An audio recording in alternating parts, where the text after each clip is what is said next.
School ছুটি অনেক দিন থেকে।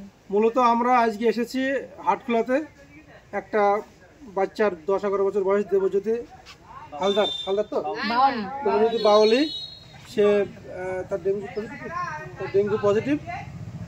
শীতের মরশুম শুরু হয়েছে কেবল, এতদিন আমরা বেশ ভালো কাজ করছিলাম, কোনো জায়গায় ডেঙ্গু সেরকম পাইনি, তবে এটা রিপোর্টটা পেলাম দুর্ভাগ্যবশত। আশা করছি, আমরা ছেলেটাকে দেখলাম মশারির ভেতরে আছে, খুব সুন্দরভাবে ব্যবস্থা করেছে ওনার গার্জেন। আর একটা কথা বলবো, বাড়ির পেছনে অনেক বলছিল, দাদা বলছিল কচুর পাতা, তো কচু পাতা আছে, কচু গাছ আছে, ওই পাতাতে যে জল জমে গাছের গোড়ায়, ওই জল থেকেও কিন্তু পরিষ্কার জল থেকে কিন্তু ডেঙ্গু মশা হয়, বুঝলেন তো। পরিষ্কার জল থেকে, খারাপ জল থেকে হবে না, ওগুলো পুরো ফেলে দেবেন মাঝে মধ্যে, কারণ পুরো কেটে ফেলে দেবেন। আর আজকে বাচ্চারা হয়েছে, কাল আপনার সামনে কোনো গ্যারান্টি নেই, আপনারা হতে পারে, ঠিক আছে। ওই জন্য সব দরকার নেই কচু গাছ জীবন, না তা কেটে ফেলে দিতে হবে, কেন আপনাদের জীবন আপনাদের হাতে, ঠিক আছে।